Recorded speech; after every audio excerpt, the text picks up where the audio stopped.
Well,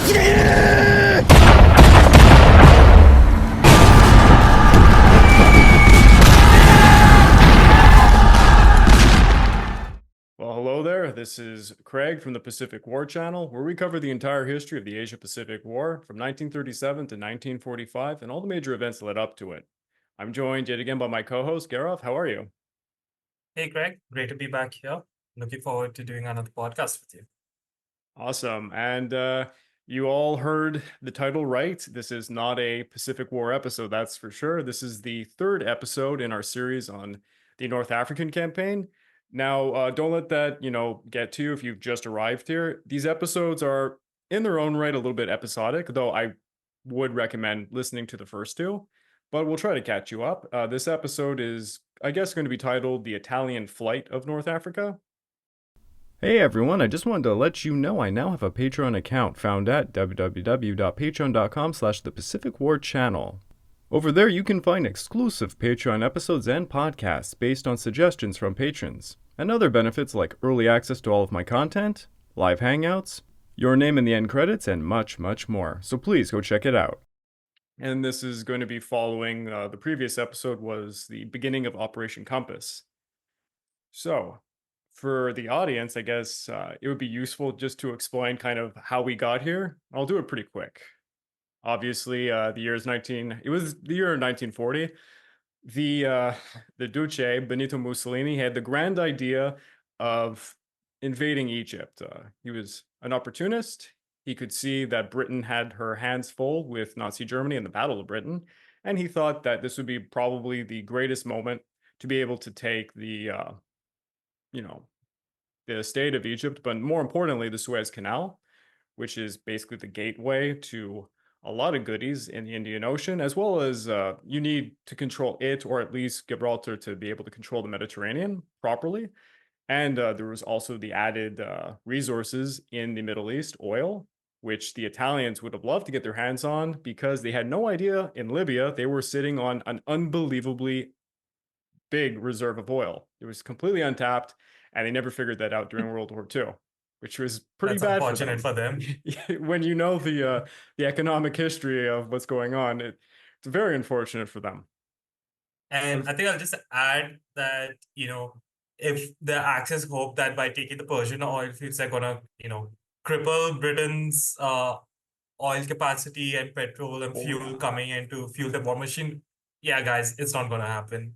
Yeah, I Because think Britain was importing a lot of oil from US and Venezuela, if I'm not mistaken. The Persian oil fields, at the most, they only supplied, the British armies in the Middle East, like India, Far East, Europe, the entire Merchant Navy, Royal Navy. I think they were not even affected by this. Yeah, the thing that kind of is lost in a lot of people on the logistics side is it's not necessarily Britain, like the island nation of Britain, that needs this oil. It's the most immediate parts of her empire. So, like you had mentioned, India, all of her allies in the Middle East, this is their local logistical supply chain for oil. And when the Japanese invaded Burma, that was another place where they were getting oil that was gone, that was not going to be used for well into 1945, I would say. So losing the Persian oil sands would have greatly crippled Britain's capacity to wage war in the Mediterranean theater, in the Indian Ocean theater, in the Middle East and such. It would have had it would have been crippling. Africa in general, Uh, you know. True, but I still think, it's not going to be like a disastrous blow. Like, say, for example, how Germany might have lost the Romanian oil fields Oh, that would be, they're done. versus, Yeah. well, it would be a big blow. I'll concede back there, but it's not going to be like a knockout sucker punch. Britain would still, for all you know, they might just start importing a lot more oil from the US and Venezuela.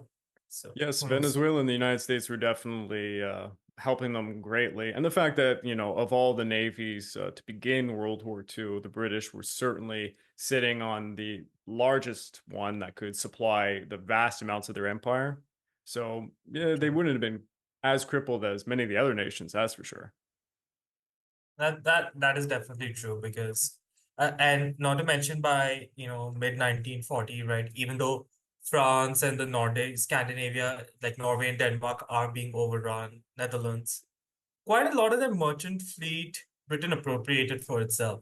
Yes. And most of the crew were anyways willing. So, it's added to its fleet as well. Yeah, So definitely. it's slightly a net gain if we consider their losses that they might have taken due to naval action up till then, but it still shows that they still have added some amount of tonnage, which increases their shipping capabilities. And it's not even Definitely. considering the fact that the US is yet to show its hand. Yeah, definitely. And to catch everybody up, the first episode was covering the Italian failed attempt at invading Egypt. Basically, in a nutshell, the Italians, before they had a chance to actually invade Egypt, the British launched a very bold amount of raids into what was called the frontier wire. So, this is the border area with Libya and Egypt. And they were very successful at hindering and hampering the Italian assembly positions. So when the Italians finally had come over, they got into position for the invasion, they were not on the best of footing. And this was exploited by the British in episode 2. It was the start of Operation Compass. So, more or less, the British had started what was supposed to be limited operations, which were more or less just raids. But if they were to do somewhat well, it could be exploited, and they went extremely well. And the British full on started to, perform an offensive. And now we're going to be here in this episode where that offensive's kind of going to continue, and it's going to really throttle the Italians to be to be sure. Oh, definitely, because if you even consider the fact that, Graziani's initial advance into Egypt was at its deepest, I think, what, 100 kilometers at the most, and Yes, in in limited scope. Britain already by this time has invaded into Libya well more than that and taken much more territory than the Italians ever took. with a And fraction not of to the mention, army size. yeah, I was just coming to like 20% of the manpower.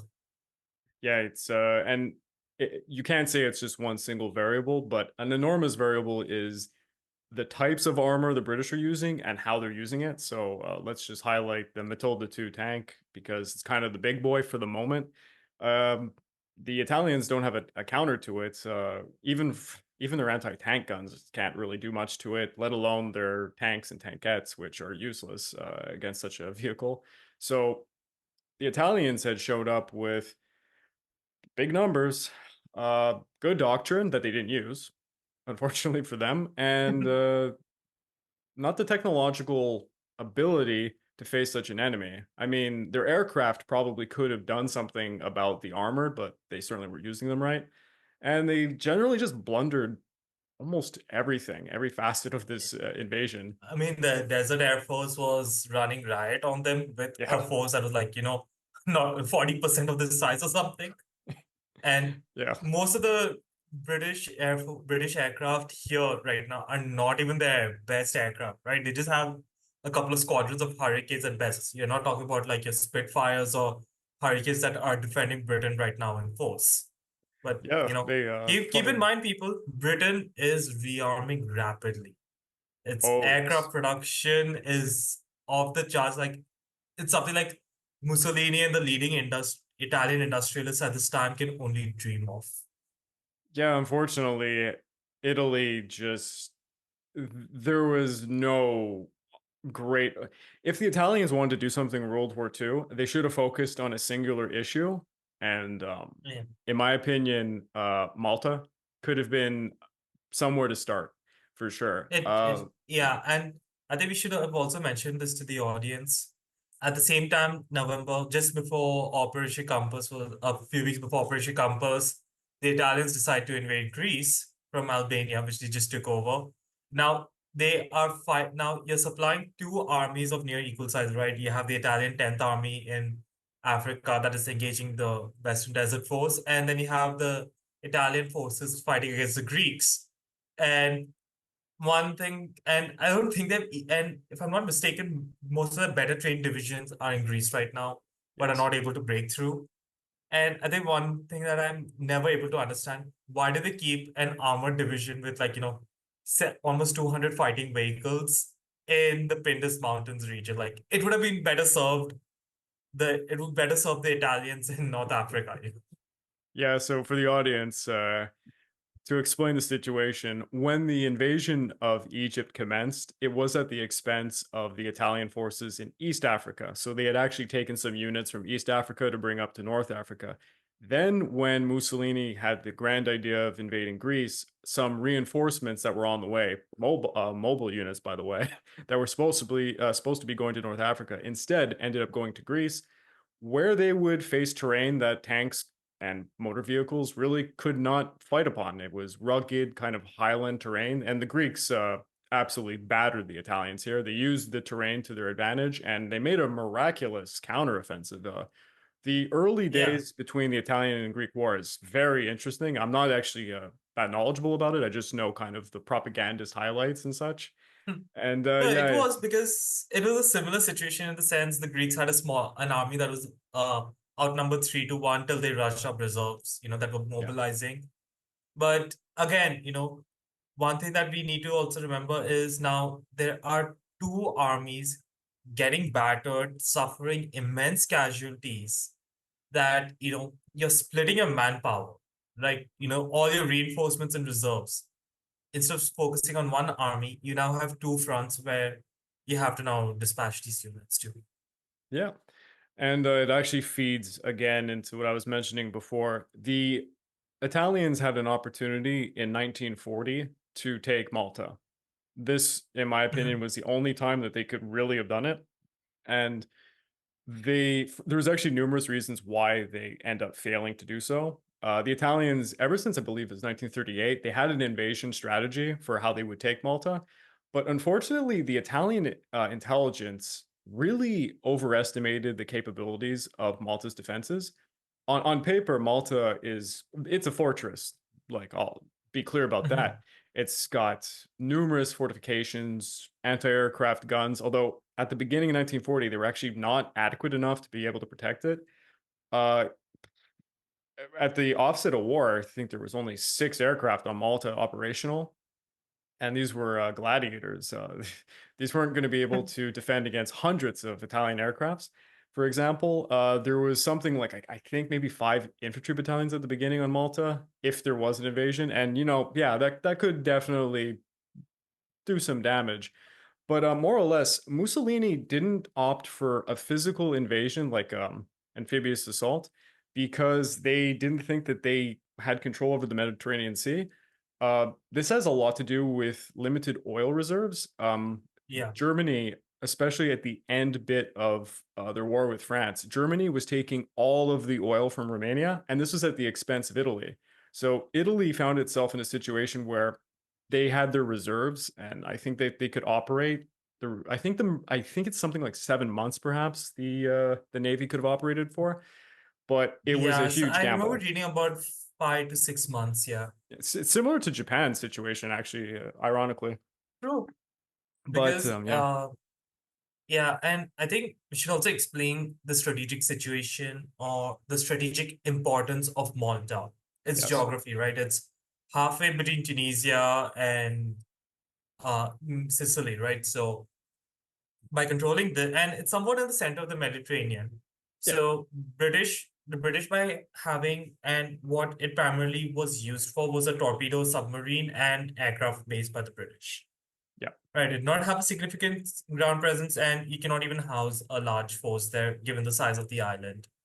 But ultimately, as we would see later down the campaign, Malta would be a thorn in Axis shipping. It's oh gonna yes, whether it's aircraft are fighting and trying not to get knocked out of the war, or the fact that the reconnaissance wing that was stationed in Malta did an amazing job, which led to the decisive attack on Toronto in November. you know Again, that was Malta, and the submarines and torpedo boats were also being a menace, which obviously once your supply starts to dry up, it's a big thing. And as you said, right now was the prime time to get Malta out of the picture, because, as you said, they were obsolete. And this is something maybe I should not even say it now, but I'm just going to tell it. The British commanders that are going to be stationed in Malta till pretty much like towards the end of 1941 are not that uh, innovative, inspiring, or whatever. So, Malta starts to get a hammering, especially when the Luftwaffe arrives.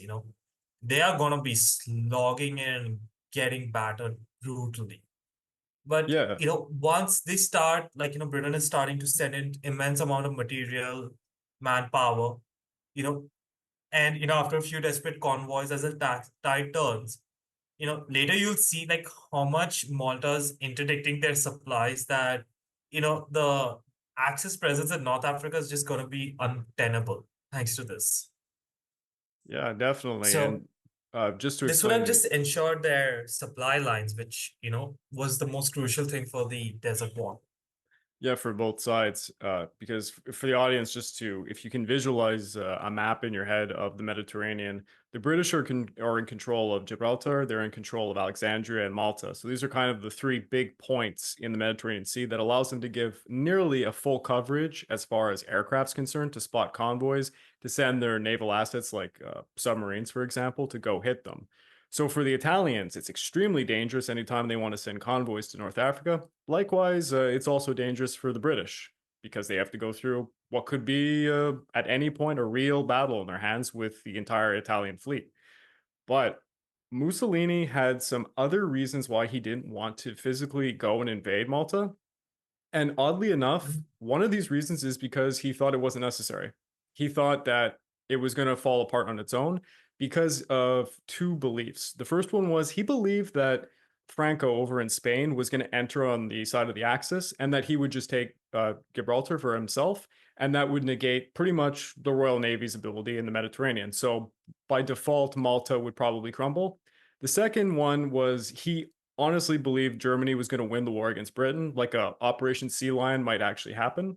So he thought, I don't need to really break my back to take this because they're going to collapse at some point. I mean, it just is like, the same thing. Like he wanted a few thousand dead when he thought like, Britain and France are about to collapse, especially because if France collapse, he said, okay, Britain is just going to be the same. Let's get a few thousand, we kill a few thousand British in North Africa. That's all we need to do. Then we'll get a seat at the negotiating table. We'll take what we want. Yeah. Everyone's happy. I'm completely speaking from the cuff here, and I can't even back this up. But in my mind, if I was looking at the situation, it's June 1940. I think because I'm Mussolini, I think I have a choice between Malta or Egypt, for example. And like you said, I want my toes to be in Egypt. So when there is a peace conference, oh, look at who has rights to here. I would much rather that than Malta. So he That probably that saw that Malta. that's true, but ultimately, as you'll see, the Axis leaders, they were quite big gamblers when it came to military Oh, operations. yes, Yeah, especially Mussolini. I mean, he with that wanted to industrial expand. strength. Yeah, he assumed that the Germans were going to win this war and that all he had to do was get his feet in some other nations so that when everybody had to be brought to a peace table, he would at least be annexing provinces from these nations, for example. So like if it was Greece, he would get, a little bit of it. But Yeah, that's certainly not going to be what happens. yeah. That And yeah. is true. And as we will see, as we narrate in the future episodes, Malta is going to become its own strategic battleground in the entire Oh yeah. campaign.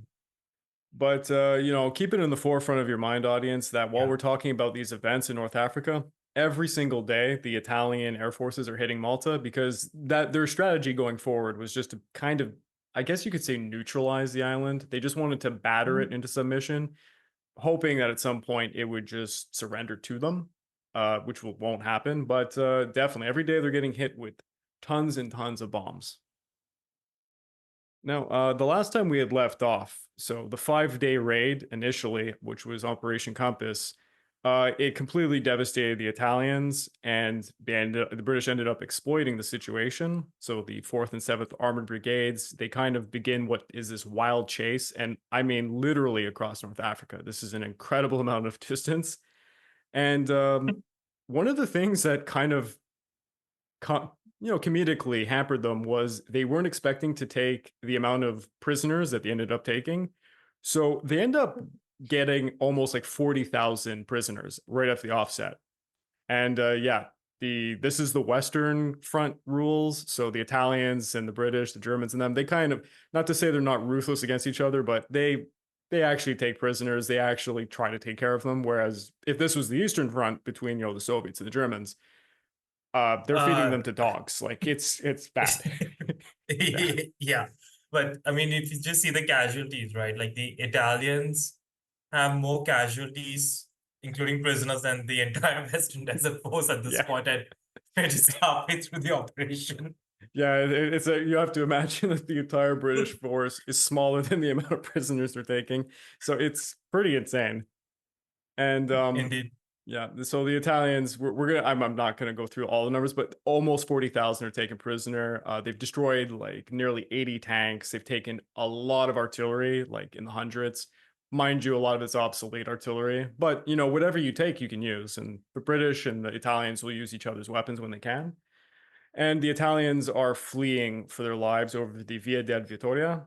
But again, I had explained this in previous episodes. The only real road either side can use is very close to the coast, and it's a single large road, and it's unbelievably obvious if you're using it. So the opponent's side, their aircraft can come and just strafe and bomb your position. So you've got columns of trucks, you're going to get attacked, and this is what ends up happening. So the Italians are retreating en masse, and they're getting hit by not just aircraft, even the Royal Navy, if they can see them, will try to naval bombard them. But the Royal Navy is also hitting the major cities that they're running to. So, for example, one of the first ones is Solomon, and that Yeah. gets navally bombarded for like 2 days. The Western Desert Force, they quickly capture Solomon, then they capture the Halfaya Pass, then they capture Fort Capuzzo.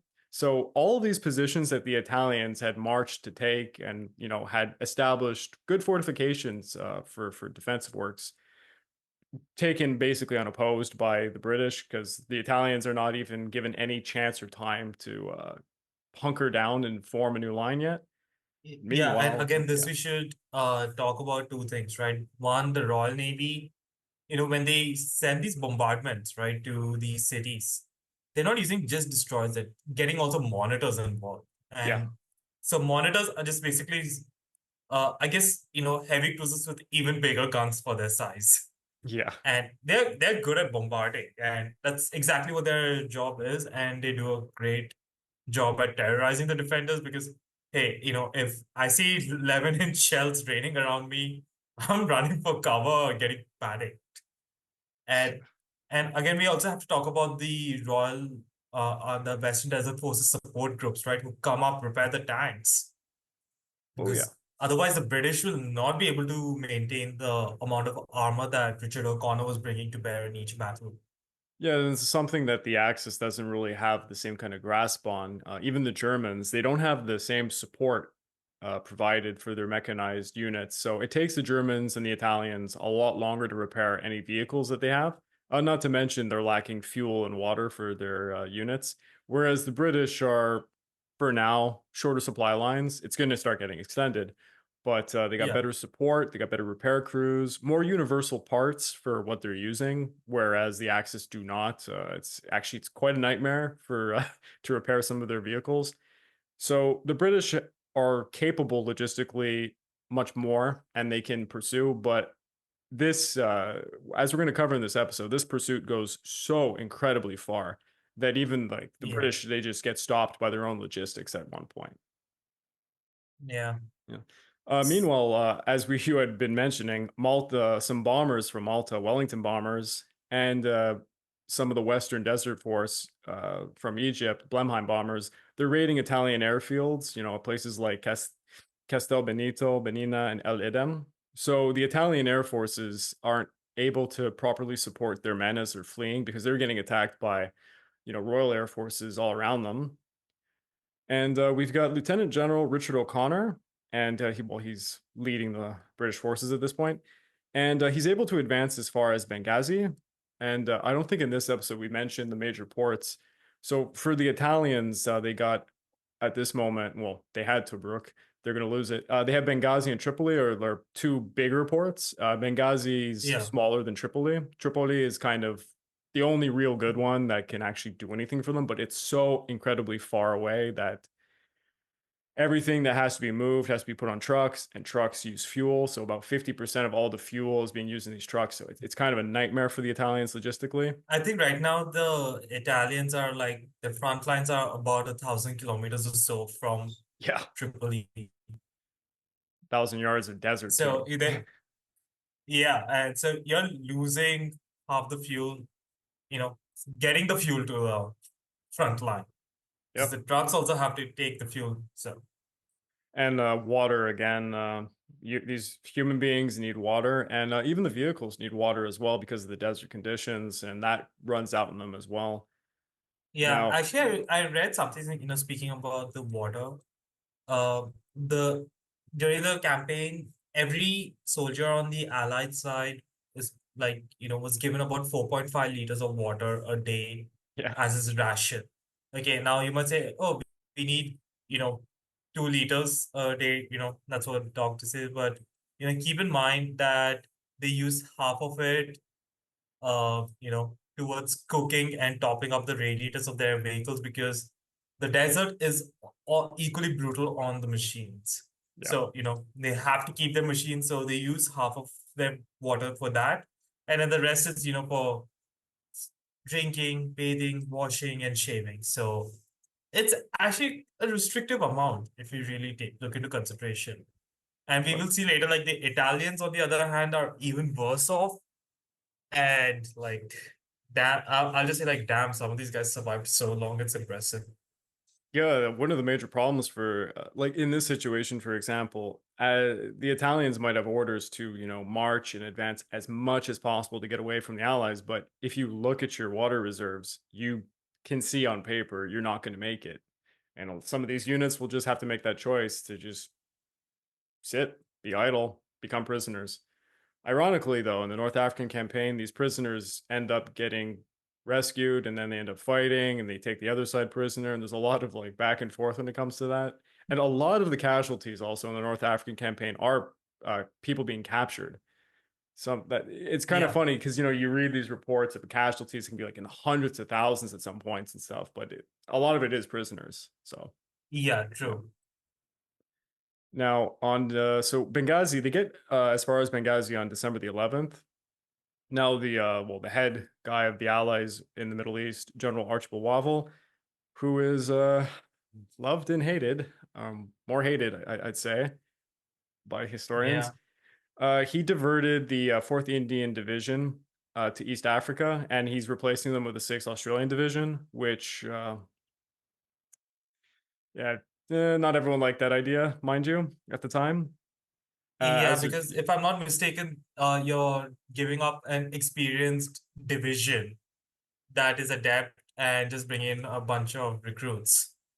Yeah, it's not the Because if only. I'm not mistaken, yeah, because if I'm not mistaken, the sixth Australian division right now was completely green.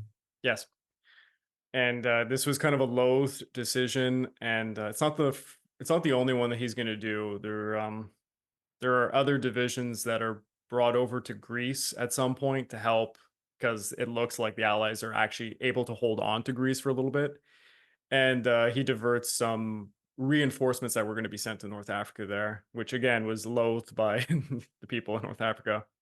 But Mhm. they're continuing on and they're concentrating southwest of Bardia, and they have to wait for the 6th Division to come over. As for the Italians, the 23rd Corps, that's commanded by Lieutenant General Annibale Bergonzoli, who was charged by Benito Mussolini to make a stand at Bardia, because Mussolini, of course, is screaming at his commanders, stand and fight. What are you doing? Because he doesn't have any concept or idea of what's going on in North Africa. He doesn't understand that he's sent his men basically without the weapons to fight in, terrain that's unsuited to them in the first place. And Yeah. Bergonzali, he's got about 45,000 men at this point, guarding a 29-kilometer perimeter. This is that's encasing kind of Bardia, and it has a nearly continuous anti-tank ditch, which is extremely important in North Africa for this type of warfare. Barbed wire fences, double rows of strongholds, quite far apart. These strongholds, they were each armed with one or two cannons, and they have some anti-tank guns, 47 millimeters, 2 to 4 machine guns each. The weapons, they're fired from concrete-sided, pits connected by trenches to deep underground concrete bunkers. So this is serious fortifications. This is going to withhold an Yeah. enemy. They do offer protection from artillery fire. The trenches have no fire steps, and the weapon pits lack overhead cover, however. And most of these posts are occupied by like a platoon or a company in size. The inner row of the posts were similar, except they lacked anti-tank ditches. So there's some of these forward posts they don't have anti-tank ditches, which means that armor can just roll right over them. The posts are, heading from north to south. Some of the outer posts have a numbering system that I'm not going to get into because I'm looking at some of my footnotes here and I'm like, this is just wasted upon the audience. They don't need to hear some of this stuff. But Yeah, true. just Well, I think to you should talk about their ammo. I think that is a very good point to bring up. Okay, so for the Italians, this is I'm gonna have to pick up where are my footnotes on the ammo situation. The Italians have a number of different vehicles, different artillery pieces. Some are very obsolete and old, and different small arms and rifles and such. And this all equates to like different types of ammunition. So, for those who don't know, this is kind of a nightmare whenever you're defending a location because you have to spread your ammunition to the guns that use it. And if you just have a bunch of different guns all over the place, this means that it's just not going to be efficient. And you want And it's a efficiency when you're nightmare of fighting. logistics. Yeah.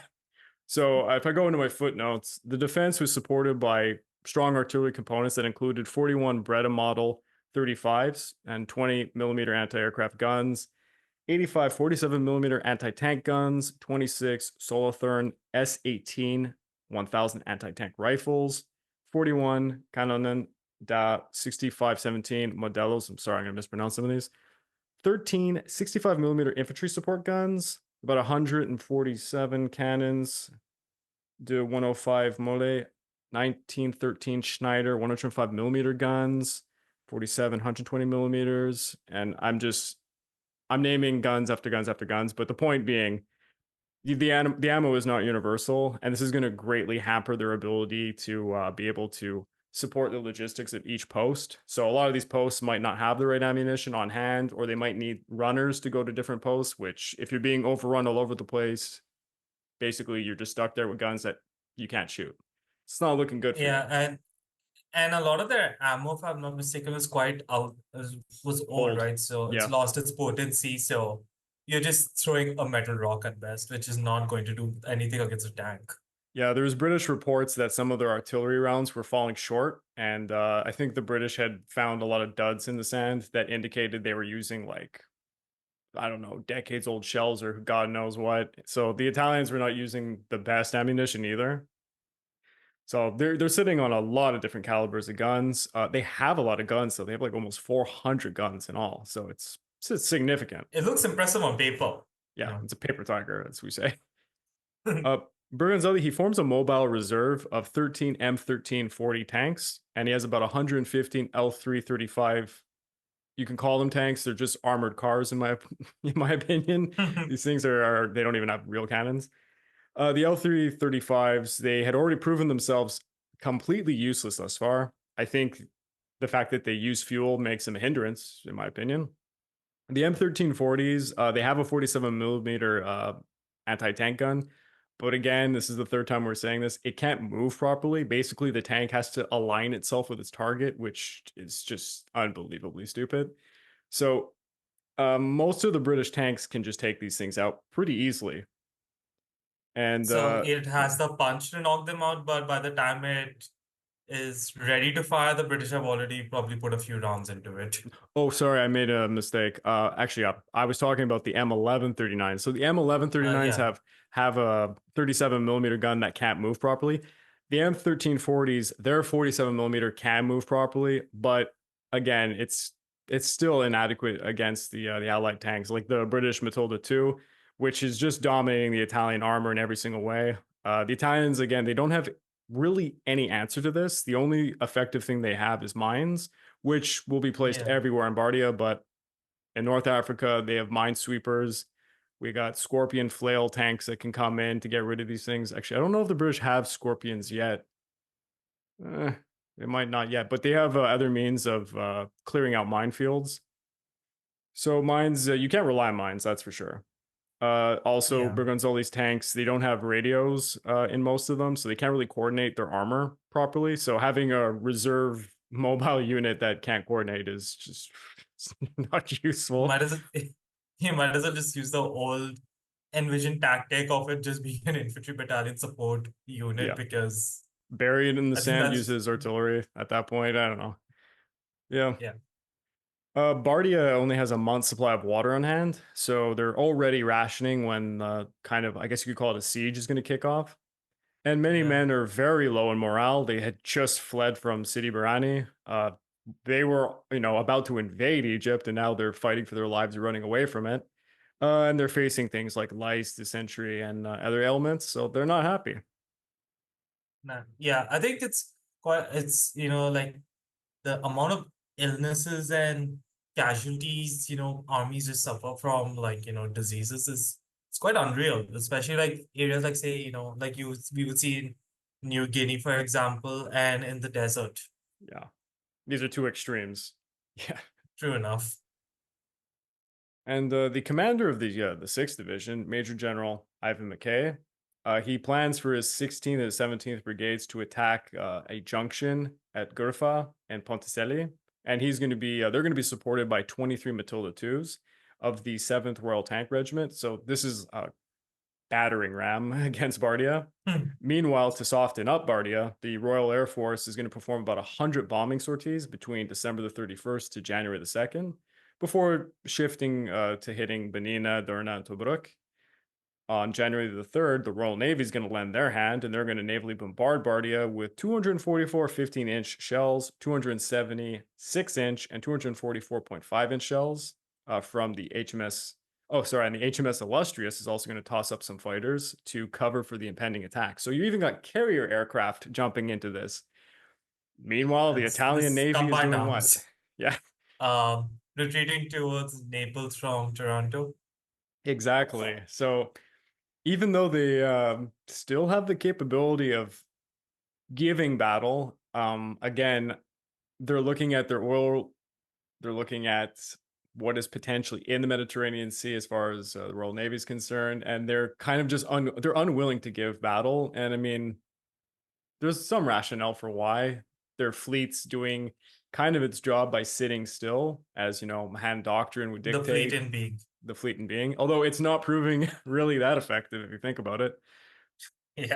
Because of Malta, a lot of this is because Malta is standing, and we can get into that in a bit or another Later, episode. Yeah, better. Yeah. but at 5:30 a.m. on the 3rd, Allied artillery begins to fire. The 16th Brigade, they start attacking from the west. Now their sapers are coming in, trying to get rid of the barbed wire. They're using Bangalore torpedoes, and they're filling in anti-tank ditches to kind of make these bridges so that their armor can go over. And there's a lot of ingenious stuff that goes through with Saper's work, and you never really hear about it. In North Africa, there's a lot of sieges. There's like a siege of Tobruk. There's actually multiple sieges of Tobruk. There's kind of a siege, like Multiple sieges of each side. yeah, and it takes a lot of ingenuity to get past these obstacles, especially anti-tank ditches, because you're doing this under fire. The Italian artillery is hitting you while you're trying to, create these bridges so your armor can get over. It's And not to pretty mention, like, impressive. clearing these paths to the minefields as well. Definitely, yes. And the mines are kind of, I'd say, the most effective in use thing in the North African campaign, aside from armor. But to counter armor, mines are going to be the ones claiming, actually, I'd say the majority of of The damage. middle does, yeah. Yeah. And as soon as some of these bridges are put over the anti-tank ditches, the 7th Royal Tanks Regiment, those 23 Matildas, they start rushing over.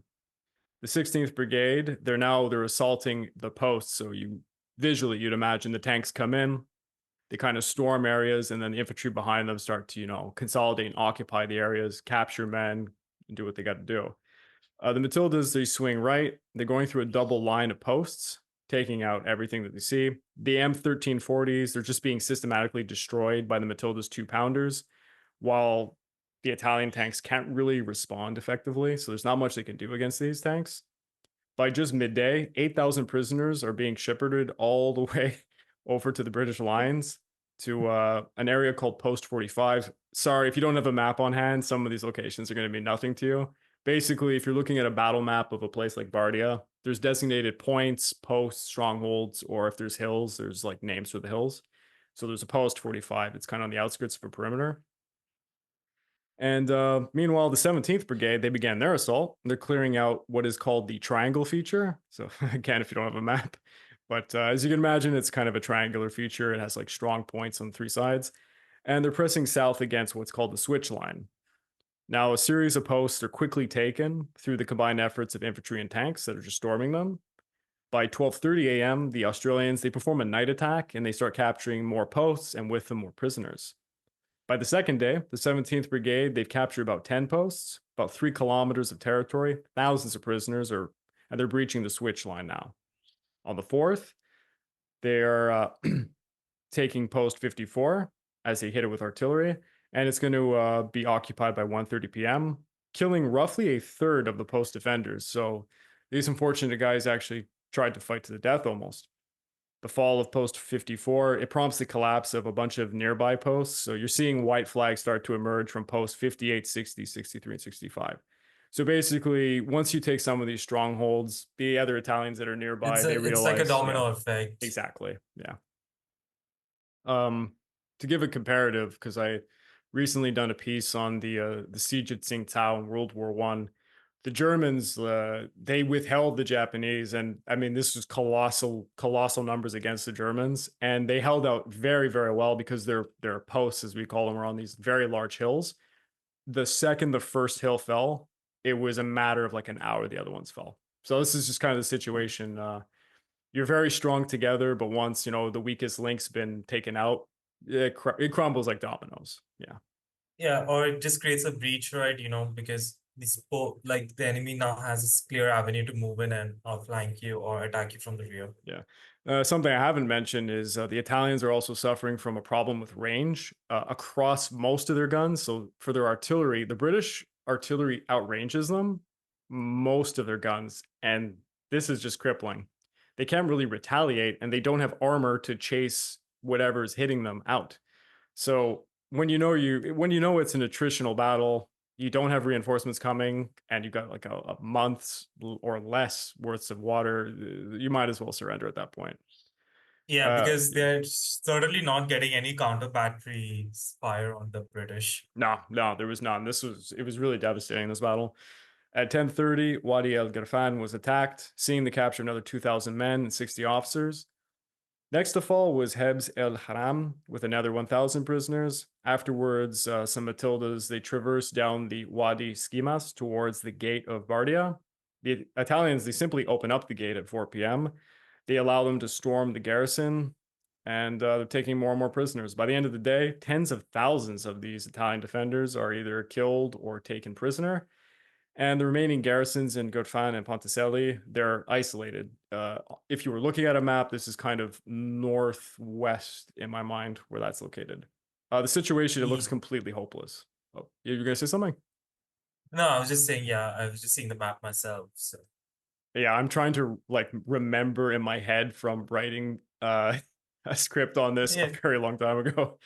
The situation looks hopeless. General Bergonzoli and his staff, they try to flee on foot for Tobruk during the afternoon, which doesn't look good for the rest of the men at all. Oh, especially like you see the general in like such an unceremonious yeah. retreat. Yeah, no, it was really bad. The Italian flight in North Africa, as I call it, is really bad. On the 5th and 19th Infantry Brigade, supported by 6 Matilda tanks, they arrive to the scene and they launch an attack against the Mariga sector under a creeping barrage. And they capture posts R5, R7, and they're clearing the Wadi Mariga by noon. At roughly this time, north to south, these sectors, they're just seeing endless amounts of units surrender. The last one to surrender is post 11, and that effectively ends the battle. Overall, the Italians, they suffered 44 officers and 1,659 men dead. Pretty heavy numbers for a battle of this size.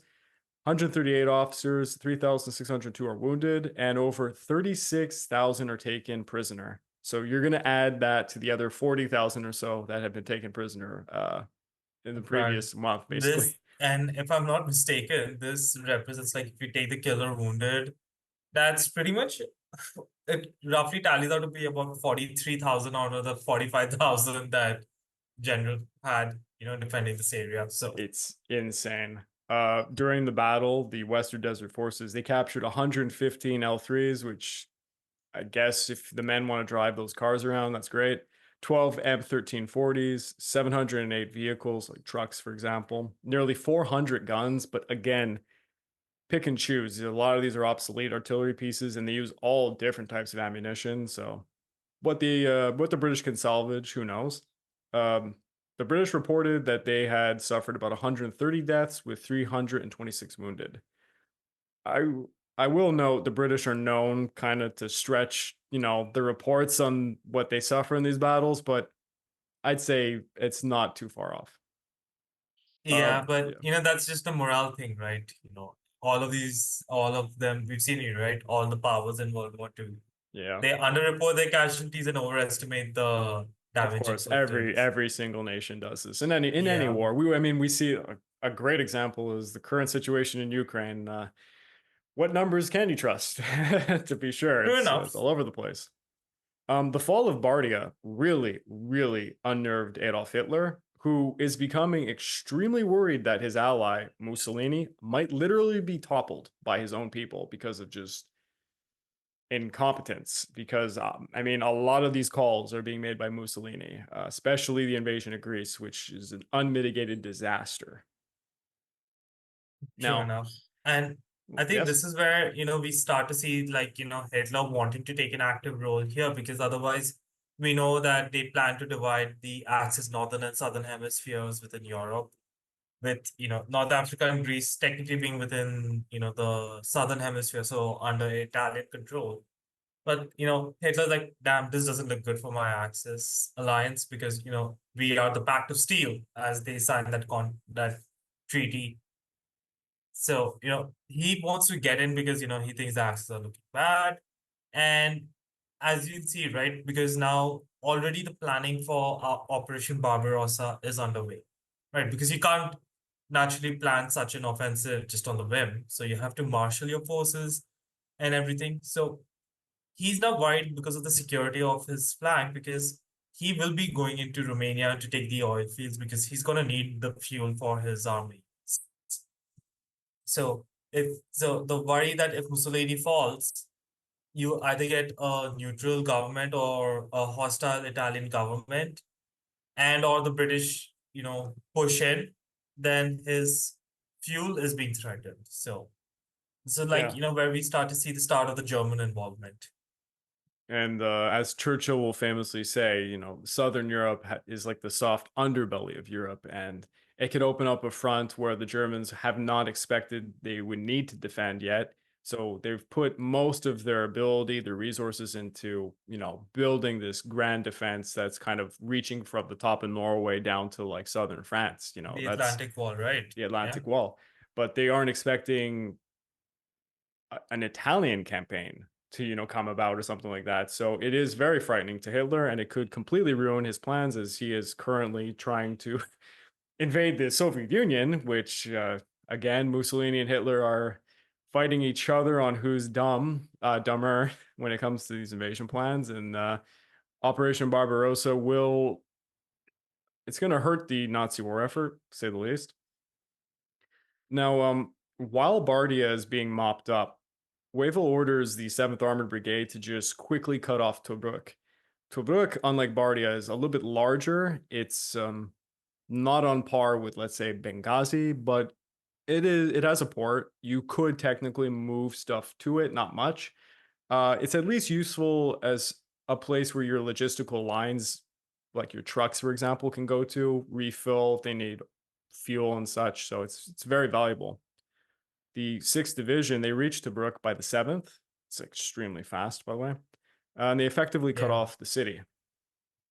The 19th Brigade took a position east of the city, while the 16th Brigade took a position west, supported by the 4th Armored Brigade, the 7th Support Group, and the 7th Armored Brigade. So at this point, the Italians have about just over 20,000 troops defending Tobruk with 340 guns of the 22nd Corps, led by General Enrico Pitazzi Manella. And we're looking at just kind of another Bardia situation unfold. Tobruk, there's no ability to reinforce them. They're on their own. Graziani wishes to pull back forces to a new defensive line between Derna and Miceli, but obviously his superior is screaming at him the entire time, so it's very difficult for him to do what he wishes. Something that Erwin Rommel later is going to encounter with his superiors. So, yeah. And he's not going to be the only ones. Exactly, yeah. Manila divides Tobruk into 2 sectors with 5 subsectors and about 16 strong points overall. The eastern sector, which is called A, it's running from the sea to Birjun with 4 strong points, while sector B runs from Elidam with 2 strong points. So that's from the sea to Elidam. The western sector A, it runs south with 4 strong points. Sorry, I think I mixed up when I was reading that line there. And sector B is from Akrama with 3 strong points. Sector C from Derna with 3 other strong points. Oh, these are the subsectors, excuse me. In front of the strong points are anti-tank ditches, just like we saw in Bardia. 7,000 tripwire mines, which is really going to suck for infantry. 16,000 pressured mines, that's going to take out any tanks that try to go over. To make up for a lack of anti-tank mines, like proper anti-tank mines, because some of these mines, if the tank has enough armor on the bottom, means that it's not going to be taken out. Manila has 2,226 pound and 833 pound aerial bombs buried upright in the desert, and he just hopes that the British will like trigger these as they go over. Pretty ingenious to do this. Both sides end up doing this kinds of stuff. I'm not sure if it was the British who came up with the idea. You take certain naval shells and they would position them in the desert sand so that it would get triggered if something heavy enough would go over them. And I think Yeah, I guess. yeah. Yeah, I'm not sure if it was actually effective enough, but we do know, like, Desperation, yeah. putting the, yeah. And, it's improvised devices, right? Improvised minds. Exactly, Let's just yeah. use that term. But so Manila, he organizes his artillery also into 3 groups. 2 for the eastern sector, has about 123 guns, and 1 for the western sector, which is nearly 100 guns.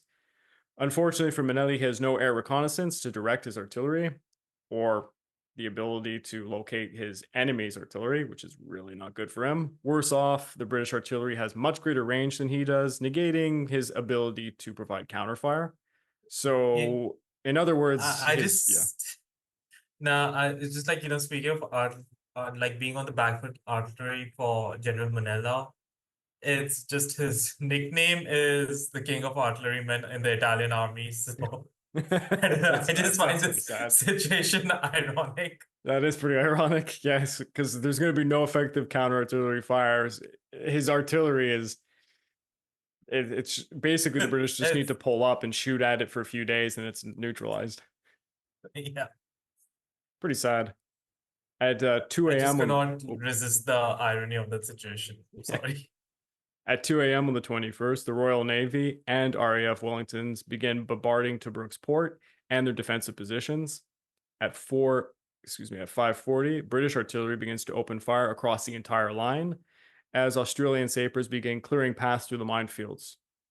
At first light, Australian infantry, they storm forward, and within an hour of combat, they've created a 2-kilometer breach. So this is going bad almost immediately for the Italians. 18 Matilda IIs, they surge through the breach, they hook left and right, they expand it, while others continue straight towards Tobruk. Telephone wires become severed. Without any radios, the Italian units, they can't really coordinate effectively. By 9:10, the Australians are attacking Sidi Mahmud, Sidi Dald, and they've captured Italian artillery positions between them. By 10:30, 4 strong points are overrun, alongside 6 out of 10 artillery groups in the sector. The 19th Brigade, they attack and they overrun the 3rd Battalion, 69th Infantry Regiment as a Bersaglieri company with 3 M1139 tanks fail to plug the gap. Psst. Hey you ever hear me talk about some great Pacific War movie or documentary like Pearl Harbor Minute by Minute over on Netflix and feel the urge to watch it for yourself? Uh-oh, you live in Japan and your Netflix doesn't have it? Must suck to be you. Sucks to be me right now. Oh wow, season 4 of Demon Slayer is out. Oh wait, I can't watch it on Canadian Netflix, but it's over on Japan Netflix? Whatever will I do? Oh no, no. Being blocked from regional content? With private internet access, you too can watch Demon Slayer Season 4 by switching your IP address to Japan. Yes! Hell yeah! Why stop with Japan? With private internet access, you can change your IP address to over 84 different countries and every single US state, giving you access to region-restricted content all over the world. Nice. Many websites and services like Netflix are only accessible depending on your physical location, but private internet access helps you overcome these restrictions. Think about it, without private internet access, it's like paying for a TV series and missing out on the latest season. Shots fired, Demon Slayer on Canadian Netflix. Is that like a personal attack or something? Ever fear people are gonna find your Google searches? Banzai! Banzai! Banzai! FBI, open up! Private internet access makes sure that those Google searches remain a buried secret, as private internet access encrypts your internet access and has a no logs policy. Think you're safe with the local coffee shop's free Wi-Fi? No, you are certainly not. Private internet access gives you more privacy features than any other software, and real-time protection from malware and trackers, giving you peace of mind knowing those Google searches remain seen by you and you alone. Private internet access has a no-log policy that they've defended in court, which means they are not storing any of your browsing data. Hey, are you like me using different devices under one household? Private internet access is available on all platforms and protects an unlimited amount of devices at the same time. I personally use private internet access to unblock movies and TV series from all across the globe, and I sleep easier writing scripts for my YouTube channel and others knowing my data is secure. Look, this is a no-brainer. Sign up with my link in the description of this video to get 83% off, plus 4 months for free, so it ends up being only around $2 per month. Signing up for private internet access is risk-free. There's a 30-day money-back guarantee, and 24/7 customer support is available. So don't forget to click www.piavpn.com/the Pacific War Channel, and a big thanks to Private Internet Access for sponsoring this video. Probably a really desperate fight there, mind you. The 3 tanks are destroyed as the second line is breached. Throughout the day, Blenheims, Gloucester Gladiators, and Hawker Hurricanes, they fly 56 sorties, strafing, bombing, and patrolling west of Tobruk against nothing. The Italian air forces are very minimal here. I don't think any considerable countermeasures are even done. Meanwhile, at about noon, the 19th Brigade attacked the 4th Tank Infantry Regiment, inflicting 70% casualties to their officers and kill 50% of their troops. So we call that overkill. That's really brutal. That's wow. And that's the military term. Yeah, overkill is a term used. And I forget the name of. There's another term for when you took a certain percentage of the enemy unit out. Anyways, it's lost on me. At 1 Is it p.m. decimation? Like, Well, I've decimation's seen- been used since Roman times. I'm not sure if it's. Yeah, I'm not sure if that's an it's- appropriate term in World Yeah, War II because it's military. supposed to be for like 10th or 10%, right? It Exactly, makes sense for that. yeah. Not like a devastating defeat. Yeah, I remember I was writing something not long ago, and there was a new term I hadn't heard before, and it was applied by military commanders in World War II for specifically, I think, when a fourth or a third of a unit's destroyed. It escapes me. I'll come back. At 1 p.m., Manila unleashes his mobile reserve, which don't know what that's going to do, against the Australian left flank under a creeping barrage. 5 out of the 7 M1139 tanks are immediately destroyed by anti-tank guns and Matildas before they just surrender. By 4 p.m., the Australians storm the Pilastrino position and they surround Fort Salaro. By nightfall, half of Tobruk's defenses have been captured, and by 4:15 a.m., San Gizorio is scuttled. So that was a ship out in the port that got stuck during all of this because the Royal Navy, I don't know if I mentioned, they've blockaded the port before the battle. At 8:30 a.m. on the 22nd, Admiral Massimiliano Vitigna and General Della Mura, they surrender to General Horace Robertson. The Italians, they suffer 18 officers and 750 soldiers killed. So pretty horrendous numbers. 30 officers and 2,250 soldiers wounded, with another 20,000 men captured. So I mean, we're looking at almost 100,000 Italian prisoners of war. I That's think their overall casualties, including the dead and wounded, is now approaching 115K. it's absolutely colossal. The dove, I mean, by yeah, now, I mean, it's quite obvious the 10th Army is no gone. longer a fighting It's force. annihilated. Yes. And finally, the number parity is almost equal. Yeah. Yeah. It's true. The Western Desert Forces, they captured another 87 tanks, 200 vehicles, and another 236 guns. Like, even artillery pieces, if you're doing your numbers, they're getting close to like 800 artillery pieces of some form have been captured. It's an insane. Like, the British are worried that they don't have enough units to perform offensives, and they're just taking stuff and taking stuff. So it makes a difference. The British reported 49 deaths and 306 wounded for this siege. That's pretty Quite incredible. yeah, if especially like if I'm not mistaken, this is still the 6 Australians, right? So now Yeah. there's now they're no longer green troops. Let's give them that. And it does say something to be under fire. So as soon as they've been, or as they say in the day, bloodied, it really changes the mentality of the soldiers. So yeah, they're no longer green. Probably could use more experience still, but definitely they're changed men. Yeah. Um, the Italians, they now they're evacuating even further, and they rapidly form a new group called the Babini Group, led by General Di Brigato Valentino Babini, and it's built around 55 M1340s. This is the very best that Italy can provide at the moment. Their 47 millimeter guns can pierce the British armor, but they lack radios. Even though their tanks can have radios, this is a big oversight. So they're using signal Yeah. flags. Signal flags in a desert where there are dust The- storms and sandstorms around. Yeah, I mean, I'm just going to be impressed if they can communicate with, like, say, 6 tanks to the left of the commander's tank giving the signals. It would have been just so frustrating. And again, these specific Italian tanks were built to carry radios, and this is a It- very big mistake. On Yeah, Yeah. Oh, no, I on was just agreeing, right? Like no communication. This is exactly like why the German Blitzkrieg worked, whereas exactly. the Italian use of the armor failed. Radio and communication.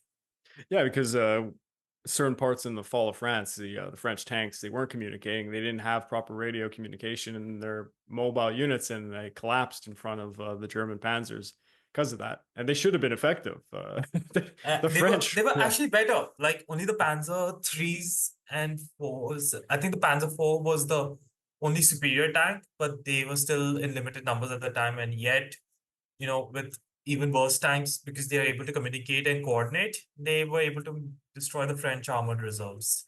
yeah, So and this is like where even the Italians also were seeing the importance of communication. yeah, drop the ball. And on January the 22nd, O'Connor's 6th Division, they're advancing to Derna, while the 7th Armored Division is advancing to Micelle. So this was the place originally the Italians wanted to put a fortified line.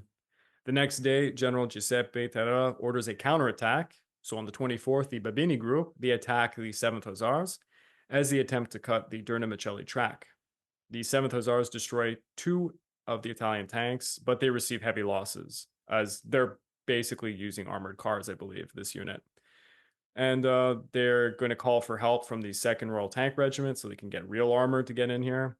And the 2nd Royal Tank Regiment, they mobilize and they caught the Italian tanks while they were skylined on a ridge, and they managed to destroy 7 of them while losing a cruiser and 6 light tanks. And I know I wouldn't consider it a real medium tank, but these Italian tanks are basically the best the Italians got on hand, so these are mediums. I think we should also just point out one thing, because now they are attacking the Drena Micheli track, right? Yeah. This is how far now the Italians have been pushed back halfway across the road in Libya. So Yeah. we are well past the Egyptian border. We are half of Libya is now under British control. And I this think is we should really just talk about not only the extension of the British supply lines, but how bad it is going for the Italians. Both. and we're talking about a British force that's like was a fraction of the size, now holding 100,000 Italian prisoners, sending them back the other way. The logistics of taking 100,000 prisoners is insane, just on its own. So Yeah. yeah, the British are really outdoing themselves. This is pretty impressive. The next day, further to the north, the 211th Battalion, they attacked the 60th Separanta Division and the 10th Bersaglieri Regiment around the Derna airfield. The Italian fighters and bombers, they try to assail the Australians as they attack the airfield from high grounds at places like Seret el Kriba. The 10th Bersaglieri Regiment, they hold back the Australians as the 4th Armored Brigade hooks around Miceli, cutting the northwest exits off, and then the 7th Armored Brigade cuts the road from Miceli to Sronta. However, the Babini Group manages to escape during the night. So the Babini Group, who took pretty bad losses, is just gunning it and getting out of there. On the 26th, the 2 and 4th Battalion, they cut the Durham-Miceli Road, where they faced some strong counterattacks around Wadi Derna by the 10th Bersaglieri Regiment. Undeterred, the Australians, they just continue their advance on Derna. And the next day, they perform an enormous artillery duel as the 2 and 4th Battalion repulse a 1,000-man strong counterattack. On the 28th, the 11th Hussars discover a gap at Jalan, allowing for the encirclement of Derna, prompting General Berzangoli to order a withdrawal. So he's already withdrawn, now he's withdrawing again. The Italians, they plant mines, they do booby traps, demolish the roads, try to hinder the Allies as they make their escape. But on the 29th, Derna is taken completely uncontested. From here, because the British are just going to keep going as far as they can logistically do so, they discover a decoded message that a large Italian convoy is heading south of Benghazi. And this indicates that there's also going to be an evacuation of Srebrenica. So O'Connor, he dispatches the 7th Armored Division to intercept the remnants of the fleeing 10th Army. And remnants is to be sure. I don't know what's left of this army. And they're just south of Jebel Akhdar. And I apologize. I'm probably mispronouncing some of these places. At least it's not as bad as Burma. I don't know, because my co-host here, he listens to some of my podcasts. And whenever I have a Burma episode, there's just no way to figure out the pronunciations because there's no I use Google Translate for a lot of places and there's nothing for Burmese. Ouch, man. But I think you just do your best. But yeah, it's quite tricky.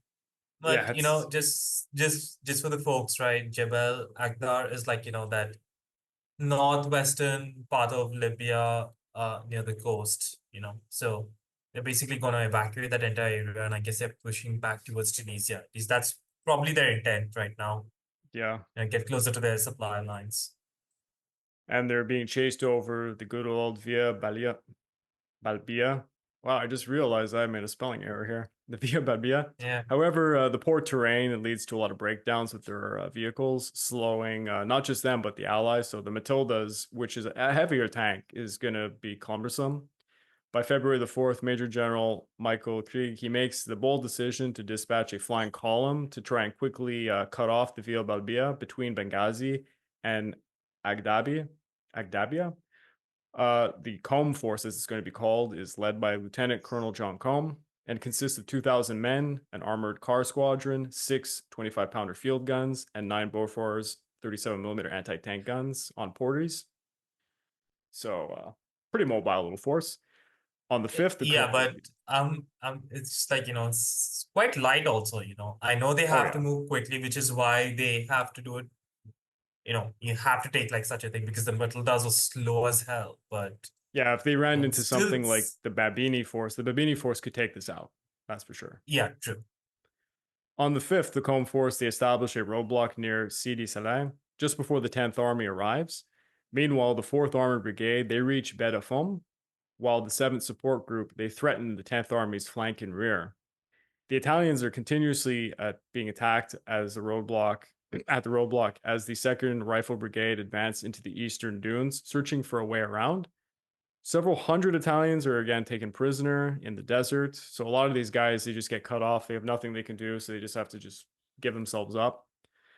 To take the pressure off the Combe Force, the 4th Armored Brigade rushes and the 7th Hussars rush over to the Via Balbia as the 2nd Royal Tank Regiment and the 3rd Hussars. They cut the route off from Solak and Skudadima. Probably said that one wrong, mind you. On the Yeah. 6th, the Combe Force held off 20,000 Italian soldiers, supported by 60 M1340 tanks and nearly 200 guns. So this is a significant force. This is pretty much, I'd say, the cream The of what the last Italians. fighting force. Yeah, And the last effective fighting force. It's basically what's left of the Italian army. At 8:30, 60 M1340 tanks of the Babini group, without any artillery support, they attempt to hook east, but they run into the 2nd Royal Tank Regiment, defending a feature called the Pimple, which the British love calling things the Pimple. There's a lot of Pimple features. I mean, I've heard that term so much in the Pacific War. Yeah, like in New Guinea, there's multiple pimples. There's other islands that have pimple features. It just is. I guess it's just a common It's name. Yeah, I guess might be just for some, I guess, terrain feature, you know. Yeah, well, it looks like it looks like a pimple. Oh, you know what? It's useful to have such common terms that anyone can kind of figure out. But enough. yeah, the first wave of M1340s, they're rapidly destroyed as MK cruisers. They're dashing around. It's actually a mosque. They're going around firing upon the Italians. So this is kind of, I guess you call it there's a small town beside this pimple feature. So the Allied mobile forces are using this as cover. By noon, 40 Italian tanks are destroyed, but they managed to take the pimple, allowing the convoys to continue. So just to explain the situation, basically whoever controls this feature kind of can oversee the area. So for the Italians, since the British had held it, their convoys couldn't use the road properly to get around. They needed to at least hold it so that they could safely go through. They managed to do so at an extreme amount of losses, mind you. On It's the 2/3 7th, of their tank force. yeah, So it's just gone. 40 tanks. On the 7th, the 19th Brigade enters Benghazi completely unopposed, so they just had to give it up, which it's their second best port. It's pretty sad. And they advance past it to attack the 10th Army. So they're still trying to hit the 10th Army as they're running away. With only 30 tanks left at this point, and artillery, the Italians managed to breach what is this kind of light roadblock that's been put ahead of them. However, they are quickly surrounded and they are forced to surrender. So the British capture another 25,000 prisoners, 100 tanks, 216 guns, and over 1,500 vehicles. Just insane. The Italians, like, this is an unmitigated disaster in North Africa. I mean, it's like every major battle, you're just seeing, like, 1/4 of the army just going. And it's a real, if you were to look at it from, let's say, an Emperor Tiger Star video, you would be seeing this large Italian force just being cut in two, then cut in two, and then cut in two again by these battles. That's It's pretty very much sad. what is happening. Yeah. And it's being attacked initially by a force that was like, what, a fourth of its size or something? Like A fifth. A fifth. That doesn't even have the air forces. It does. I guess you could say the Royal Navy makes up some of the difference, but not much. This is this is a tremendously embarrassing moment for the Italians in World War II. Further to the south, the 6th Cavalry Regiment, they're besieging a place called Girabub, and Free French forces, led by Colonel Philippe Leclerc, and the British Long Range Desert Group, which unfortunately I don't get to talk about much in these episodes. They were an interesting kind of ad hoc group that was made to do very deep penetration into territories. Led by Major Pat Clayton, they end up capturing Kufa. This effectively ends what was Operation Compass, which initially was supposed to be a raid. Let's not forget Of 5 that. days. Yeah, Of 5 days. 5-day raid. And overall, the Western Desert Forces had destroyed or captured 400 tanks, up to nearly 1,300 artillery pieces, and they took prisoner 133,298 Italians and Libyans, including 22 generals. Wow. That is, Yeah. Wow. they had, Just go on. continue. Oh, I was going to say they had advanced over 800 kilometers, which for my Americans, I have no idea what that is in miles. It's 500 miles. Good job, Grov. You did that right off the top. Nice.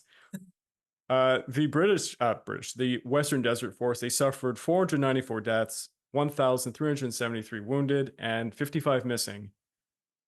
So that's less The than 2,000 casualties. the That's it. comparison of numbers is simply outstanding. It makes me feel like I'm doing an episode in the Opium Wars where the British are just making up like the numbers as they go along, saying they lost a few guys to like accidents as they like just desolate these poor people.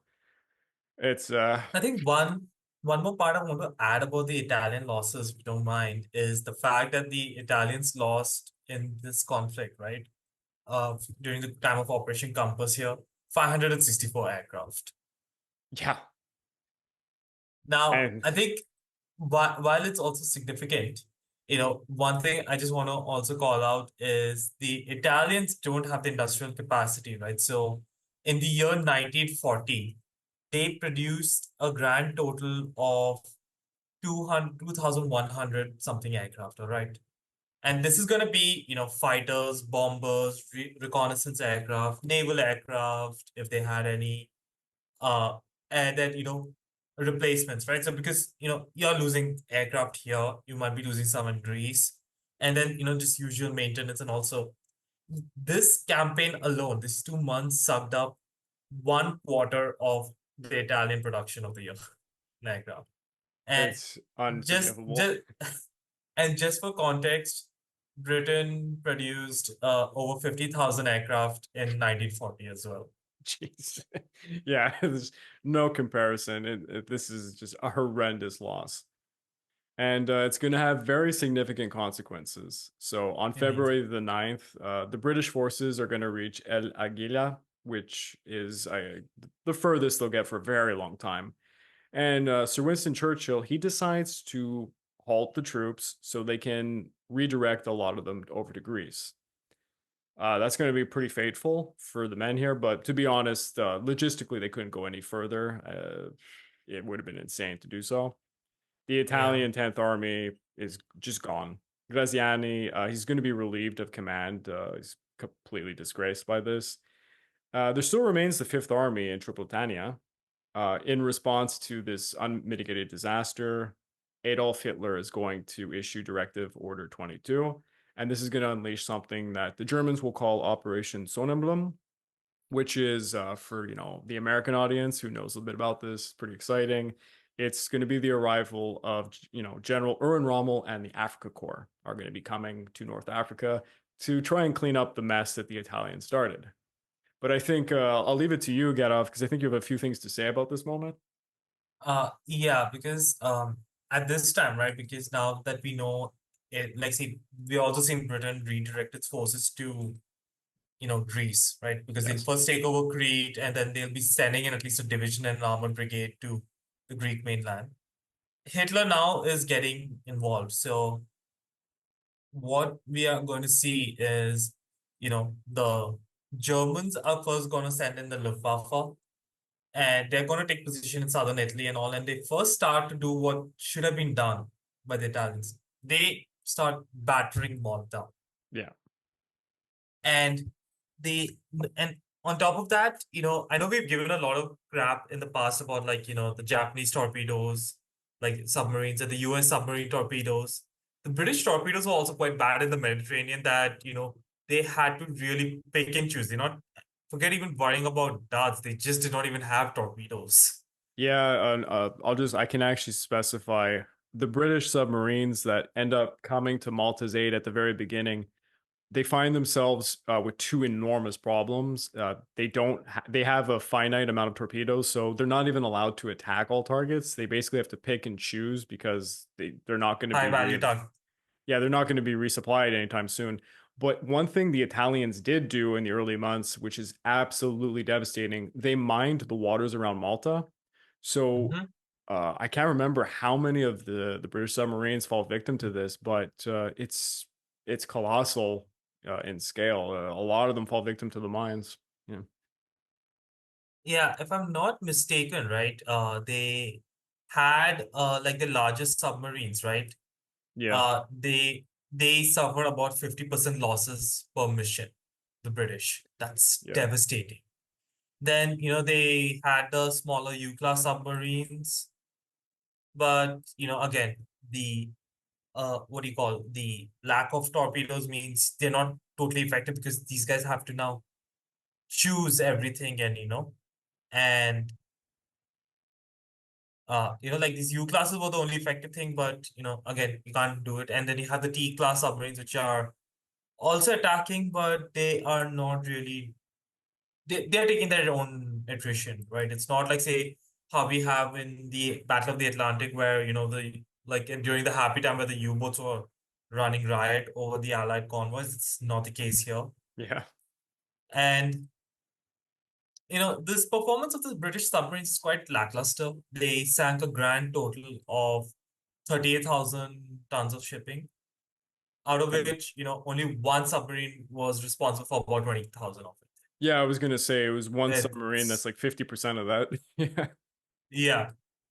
And then, it accounted for that submarine, the HMS Trent. It accounted for one Italian submarine, 9 merchant vessels, and a torpedo boat.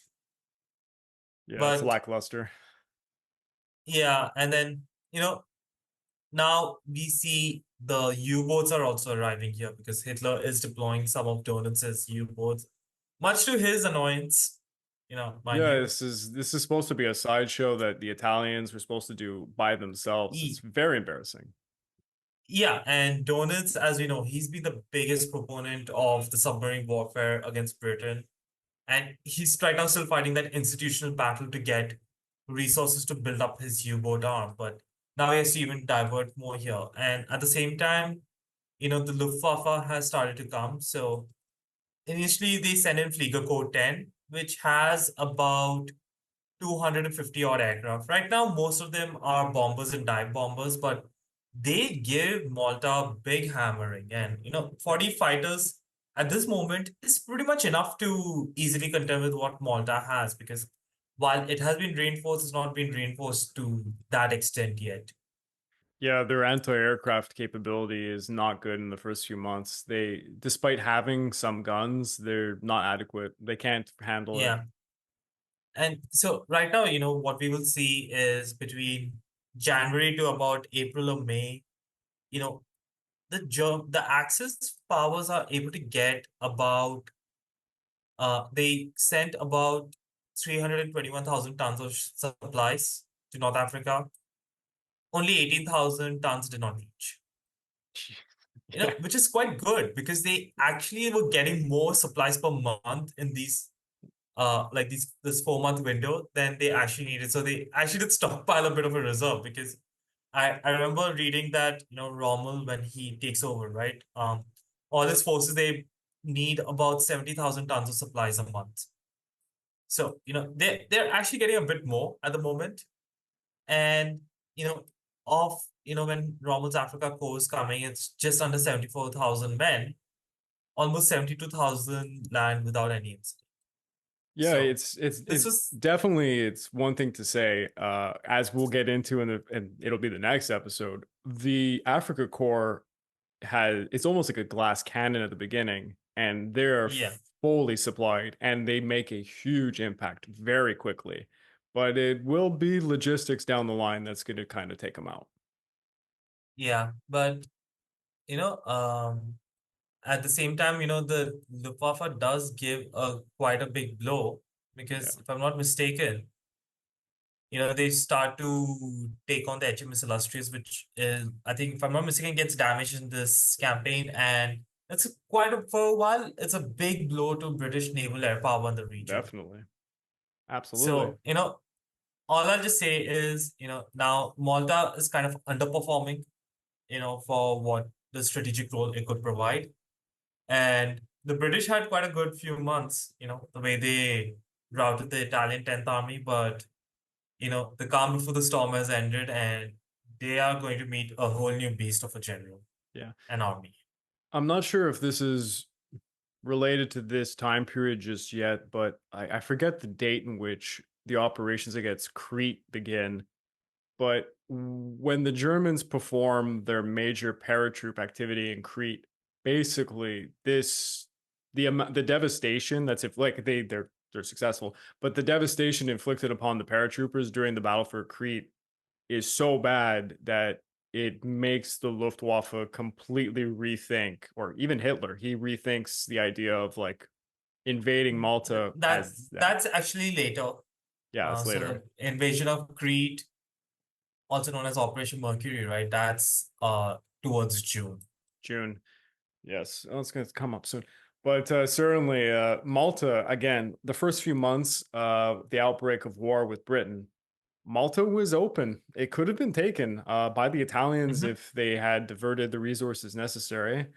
They And didn't. even with their limited capacity, it would have likely succeeded with these. 5 infantry battalions. It would have been bloody because of, unfortunately, the Italians. I guess I'm also just seeing it from the fact that they could have bought a air force of even 100 aircraft.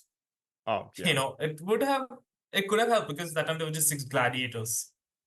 Yeah, but I guess if you're looking at the devastation, so if the Italians amphibiously assaulted Malta, you have to consider most of the smaller warships gone. They would be destroyed Yeah. by combined arms, like the Royal Navy. The response to the Royal Navy, even though that they didn't have a lot of units to be quick enough to, contest such a thing. Actually, I take that back. With British intelligence, the way it was, even at the beginning of World War II, they probably would have caught wind there was an amphibious invasion coming, and they probably would have dispatched a decent force to mess with the Italians. Actually, that would be true because I don't think the Italians would have planned it as quickly. Yeah, the So, Italians, yeah. the naval forces for the Italians are very cumbersome in their operations. I mean, when they do come out, they have some indecisive battles. I mean, Britain gets, I would call it a few draws and a few losses, but the Italians for the first few months, they could have done more. Yeah, They could have, and they had a larger navy also. yeah, they had But as capital you see, ships. later, until the Germans were willing to support the invasion of Malta, Mussolini just talked about it, even when, the Germans are now here and taking the lead, but he never really wanted to commit to it. And one other thing to point out, the big fear, because the biggest fear for both sides was the French naval forces in the Mediterranean just sitting there. There Yeah. at a certain point after the fall of France, Mussolini had a green light opportunity. He knew that they were at least not going to actively engage his forces if he didn't go near Yeah. them. So he could have attacked Malta. it just, again, the idea of attacking Egypt, I guess it was just it looked too lucrative to him. So he threw the kitchen sink at it, and what a absolute mistake this was. He accosted his ally too. If he threw the kitchen sink, I guess you could say the British threw the kitchen back at him. Yeah, yeah. But thanks so much for being here again. For everyone, if I didn't say this at the beginning, although mind you, I splice in when I edit these the Patreon ad reads, but I will say it here. If you guys want to help support this channel on YouTube or the podcast platform, please check out www.patreon.com/the Pacific War Channel. Over there, every single month, I have an exclusive Patreon podcast. I put up polls to try and gauge what the patrons want to hear more about. Really hope that some new guys will come in and actually say certain subjects, even if it's not Pacific War related. Say whatever you want. I'll try and tackle it if it's within my sphere of knowledge. And I'm going to do some live hangouts pretty soon because I just had a recent cluster of people join the Patreon, and I think I'm getting enough numbers to actively have a group of people going so we can, play with them. And Garov, you're going to be there probably. So I'll do my best to make it. Yeah. Don't worry. Awesome. So yeah, that's the best way to support me. And thanks, Garov, for being here. Thanks, Craig, for having me on here. Catch you in podcasts. We're gonna catch you in the 4th episode, which is going to be exciting. We're finally going to get the German panzers in North Africa, and we'll talk a little bit more. Now things will heat up. Yeah. And I'll just say this: some of my favorite characters of the North African campaign, they're not going to come center stage here, which is really exciting for me. All right, you heard it here, folks. So just stay tuned for next week. This has been the Pacific War Channel. Over and out.